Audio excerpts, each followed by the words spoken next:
بسم اللہ الرحمن الرحیم۔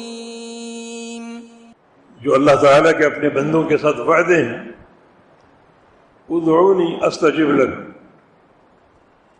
تم مجھے پکارو، مجھ سے دعائیں کرو، میں تمہاری دعائیں قبول کروں۔ یہاں دو چیزیں ہیں، ایک اللہ تعالیٰ کا امر کہ مجھ سے مانگو، دعائیں کرو، مجھ سے سوال کرو، دوسرا اس کا وعدہ کہ میں تمہاری دعاؤں کو ضرور قبول کروں گا۔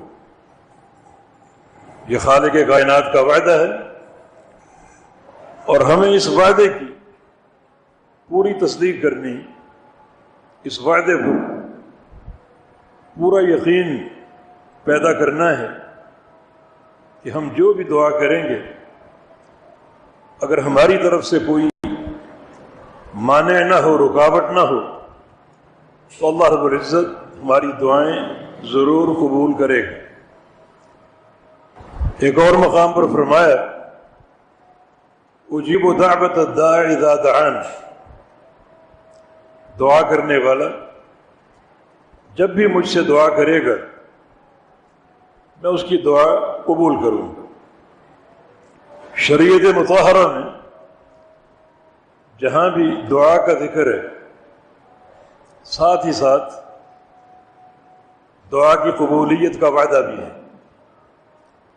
تو اس وعدہ پر کامل یقین پیدا کر کے دعائیں کریں، اللہ تعالیٰ قبول فرمائے گا۔ شرط یہ ہے کہ اللہ کو پکارا جائے،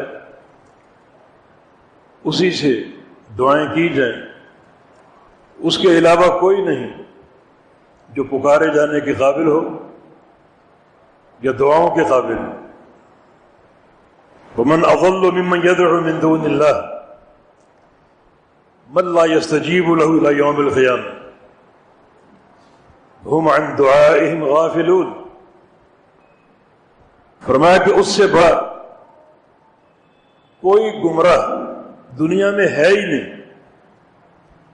جو اللہ کے سوا کسی اور کو پکارے، وہ نبی ہو، ولی ہو، کوئی زندہ ہو، کوئی مردہ ہو، فرشتہ ہو، جن ہو، صالحین میں سے کوئی ہو، یا اصحاب کہف کا کتا ہو، اللہ کے سوا کسی کو بھی پکارنے والا، اس سے بڑا گمراہ کائنات میں کوئی ہے ہی نہیں۔ من لا یستجیب لہ الی یوم القیامہ، اور اللہ کے سوا تم جسے پکارتے ہو وہ تمہاری پکار کا جواب قیامت تک نہیں دے سکے۔ قیامت تک پکارتے رہو، کوئی جواب نہیں ملے گا، کوئی استجابت نہیں۔ اللہ رب العزت نے ایک مقام پر یہ مسئلہ ایک مثال سے واضح کیا کہ جیسے کوئی شخص پانی کے پاس بیٹھ جائے اور پانی کو پکارے کہ تو خود ہی میرے منہ میں آ جائے، کنویں کے منڈیر پر بیٹھ جائے اور پانی کو آوازیں دے کہ میرے منہ میں آ جاؤ، میرے منہ میں آ جاؤ، قیامت تک وہ پانی اس کے منہ میں نہیں آئے گا۔ اسی طرح جن کو تم پکارتے ہو وہ زندہ ہو، مردہ ہو، تمہاری پکار کا کوئی جواب نہیں دے سکتے، بلکہ وہ لوگ تمہاری پکار سے غافل ہیں، انہیں علم ہی نہیں کہ کوئی انہیں پکار رہا ہے،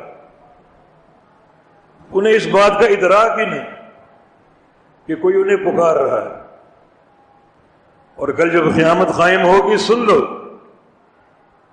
یہی لوگ جن کو تم پکارتے ہو تمہارے سب سے بڑے دشمن ہوں گے۔ وَإِذَا حُشِرَ النَّاسُ كَانُوا لَهُمْ أَعْدَاءَ،